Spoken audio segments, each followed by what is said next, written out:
This video is brought to you by Raycon True Wireless Earbuds. Stick around to hear more about them and also a special offer they're making available through my channel.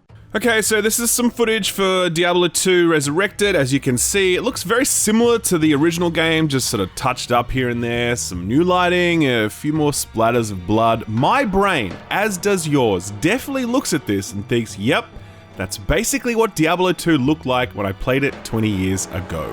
Okay, hold on to your butts. This is the original Diablo II graphics engine, which I can toggle to in an instant by hitting the G button. This is what Diablo II used to look like. This is what our brains thought it looked like.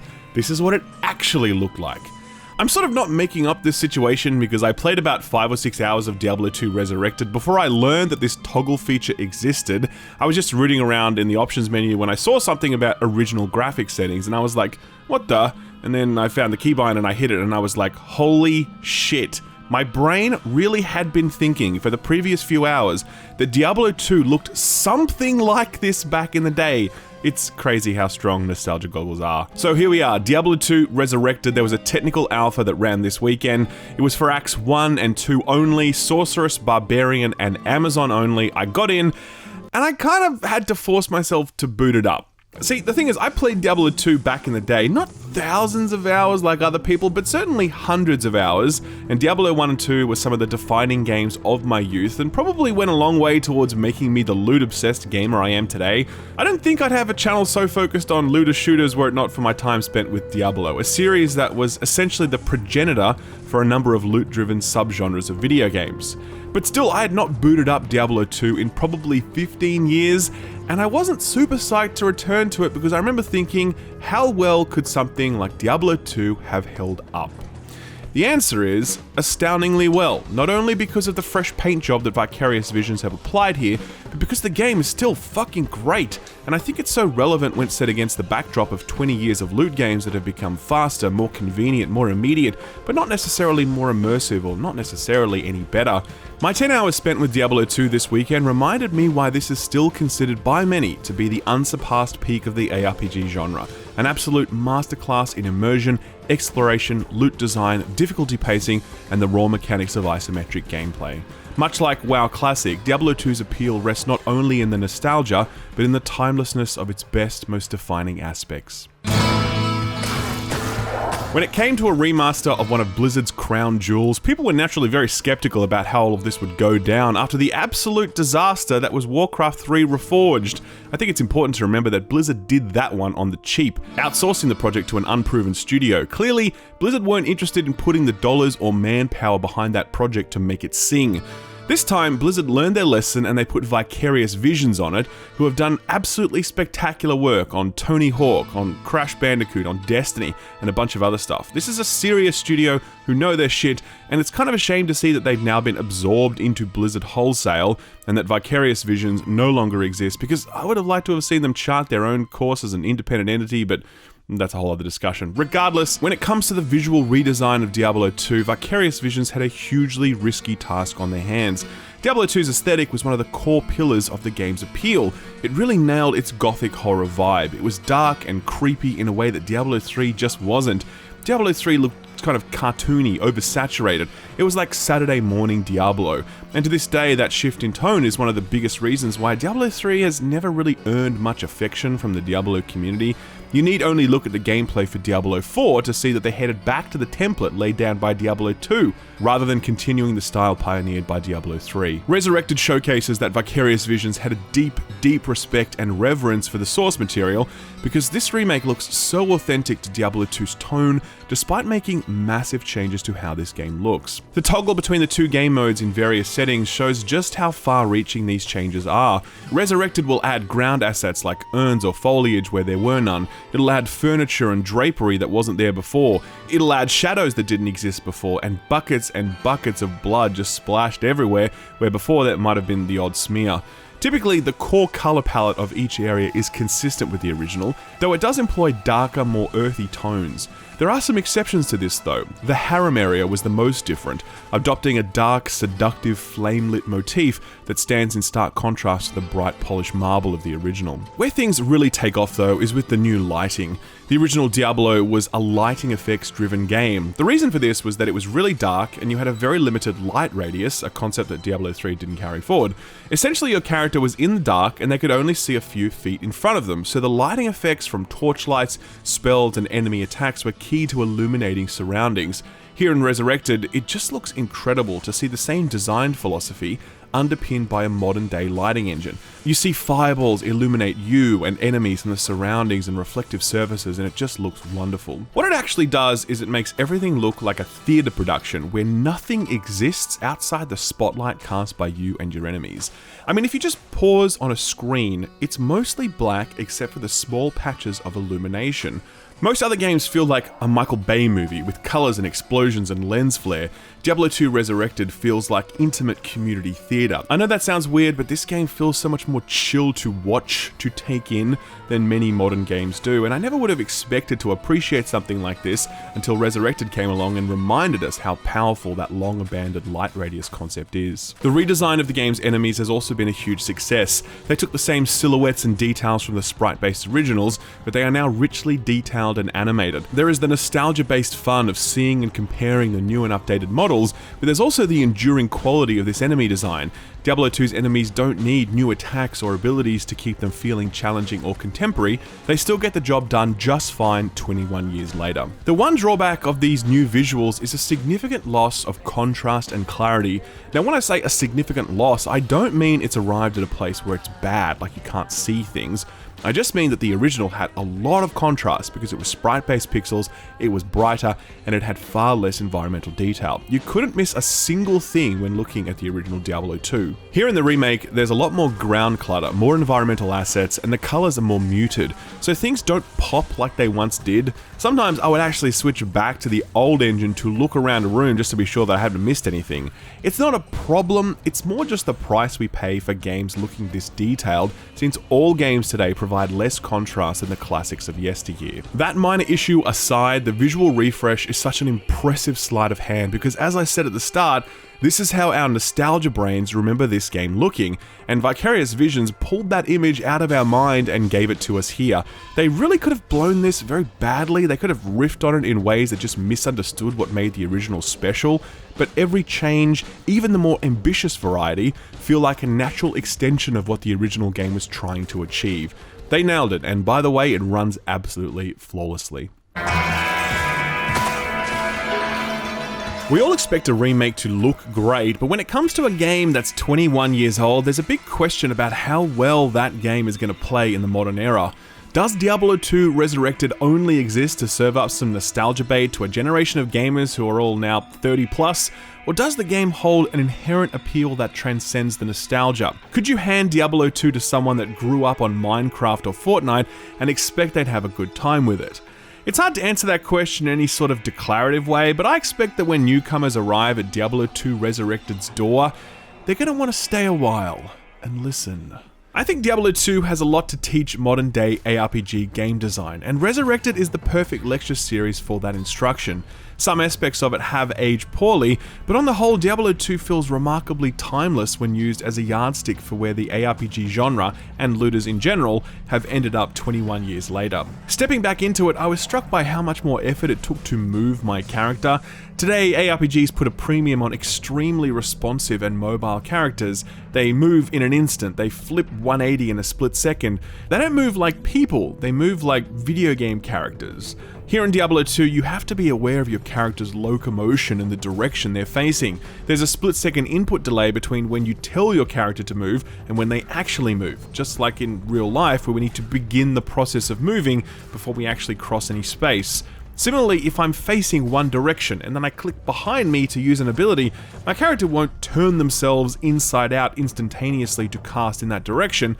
They will first turn towards that direction, and if I hit the ability before that turn is complete, then the ability will fire wherever I'm facing. This sounds really nitpicky, but it's so different to how modern ARPGs work. Today we'd call these controls clunky, but they aren't. They're immersive. Diablo 2's controls create a deeper connection between player and avatar. These characters feel like actual humans that need to be controlled rather than just mobile turrets who fire off abilities. I've already talked about how the light radius is a powerful visual effect, but it was also an extremely powerful exploratory effect. Today's ARPGs are bright and we can see everything in front of us. Here in Diablo 2, you're not just exploring dungeons, you're exploring individual rooms because the light radius means that you just can't see anything unless you walk over to it. You are literally pushing through the darkness in a way that has been lost ever since. There is a broader commitment to exploration which would have been unintentional back in 2000, but now feels like a deliberate design choice, and that is, there's not a lot of hand-holding going on here. When you get a quest, all you get is the name of the place. There's no marking it on your map, no GPS system that puts a little line on the ground for you to follow, no map to open up other than the overlay you create with your own exploration.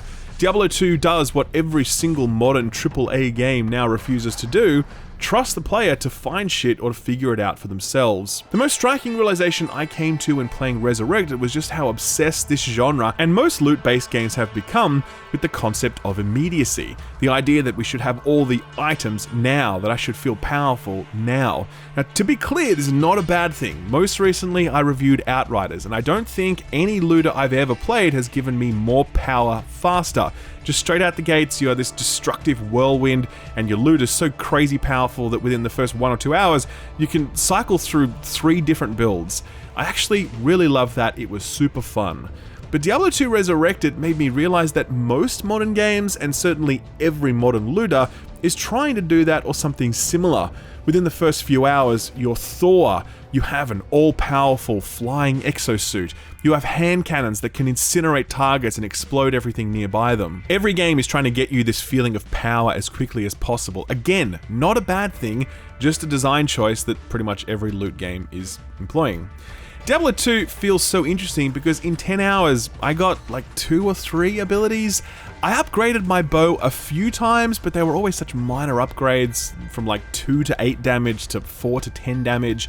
It was so slow, so incremental, and it was kind of just nice to experience something different from what every other game is doing. Difficulty scaling was so on point. I really had to fight hard at every step of my journey. Enemies had just the right amount of health such that none of them would crumple, but not so much health that any of them felt like arrow sponges, to adapt the modern term. Now obviously all of this changes at the end game, where stacked farming builds allow you to just teleport through everything and kill things in a few hits, but these opening hours, I really enjoyed them a lot. Playing Diablo 2 Resurrected felt like I was controlling a distinctly human-feeling character in their impossible fight against the hordes of darkness. I moved slowly, I was weak, I didn't know where to go, I didn't have crazy abilities that would explode entire rooms, I wasn't getting super powerful game-changing items every 5 minutes. It really took me back to the etymology of the term ARPG, action role-playing game. ARPGs today don't feel like role-playing games, they feel like theme park rides. Diablo 2 has that classic CRPG DNA coursing through it, which grounds the immersion, the exploration, the pacing, and the progression. I'm sure it goes without saying that not every aspect of Diablo 2 holds up to this day. The health and mana systems feel positively antiquated, fueled by the dropping of thousands of health and mana potions which need to be placed into your belt so they can be clicked on when needed. The constant management of these potions is the sort of administrative bloat that we can look at today and say, yeah, we were right to move on from this. Their untouched presence here in Resurrected is sure to be one of the factors that will push away newcomers, who will rightly wonder how we ever put up with a system as laborious as this. While the potion system remains unchanged, other parts of the game have received some quality of life changes. Gold, for example, can now be automatically looted. You don't have to enable this if you want a pure experience, but there's an option in the menu should you desire it. Personally, I put it on because I don't think automatically looting gold makes Diablo 2 worse or even changes the game in the slightest. It's fine. More impactful is the decision to offer free respecs for your character at any time. In the original Diablo 2, there were ways to do this using quests or rare item drops, but it was a very restrictive system. Here you can do it whenever you like. Purists will probably bristle at this notion, as it does degrade some of the role-playing that comes with a system that makes your decisions more permanent and more meaningful. The flip side is, it's just an option, you don't have to use it, so if you don't want to, don't. The most profound change comes with the implementation of controller support. Diablo 2 was only playable with a keyboard and mouse, and the 1 to 4 buttons weren't used for abilities, they were used for potions. The left and right mouse buttons were how you attacked and used abilities, with the left mouse button being your basic attack and the right mouse button being an ability that you had to manually change with either a quick select menu or by binding a swap key to one of the keys on your keyboard. So for example, if you wanted to fire a multi-shot arrow, you press the right mouse button, and then you would press a key to switch to a different ability, and then you would press the right mouse button again to use that different ability. Very clunky. That controller scheme remains unchanged in Resurrected. If you plug in a controller, however, you get an entirely new interface that allows you to map abilities to all 4 face buttons and the right trigger and bumper, and you can even use the left trigger as a modifier, allowing you to map twice the number of buttons. Vastly different from the original experience. Is this better than playing with a keyboard? Yes, it definitely is. It removes so much of the mechanical bloat associated with using your class to its full potential. Does it change Diablo 2? Yes, I'd argue substantially so in fact. Control schemes that give us fast access to our complete arsenal make us more powerful, and newcomers in particular are going to be more powerful this time around than when we started playing this 21 years ago. I'm sure purists are going to be very unimpressed with me for saying this, but I'll say it anyway. This change is so good that I really hope this interface comes to keyboard and mouse.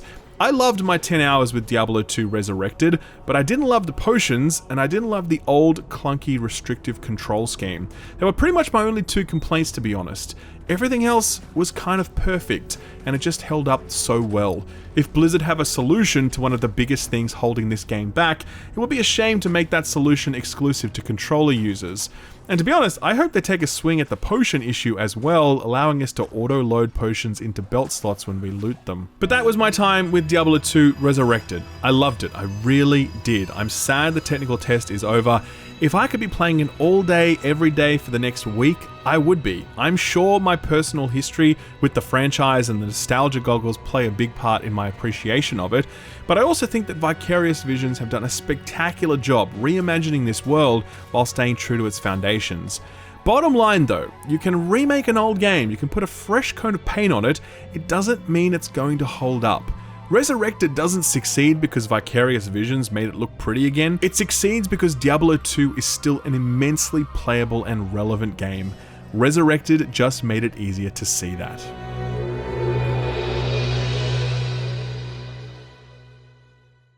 This video was brought to you by Raycon True Wireless Earbuds, and if you haven't got yourself a pair of earbuds yet, then you are missing out. I've been using Raycons for nearly a year now, and I was skeptical about them at first because they're literally half the price of other earbuds, and I was like, I don't know man, sounds kind of shady, but no, the quality was just as good or better than other earbuds I had used, and the battery life was awesome as well. Raycon's newest model, the Everyday E25 earbuds, are their best ones yet, with 6 hours of playtime, seamless Bluetooth pairing, more bass, and a more compact design that gives you a nice noise isolating fit.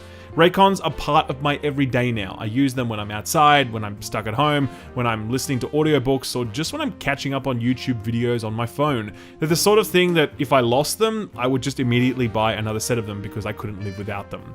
Best of all, Raycons come with a 45-day return policy, so you don't need to take my word for it. You can try them for yourself, and if you aren't happy with them, you get your money back. Easy. To get a pair for yourself or someone else, click the link in the description below or visit buyraycon.com/skillup to get 15% off your purchase.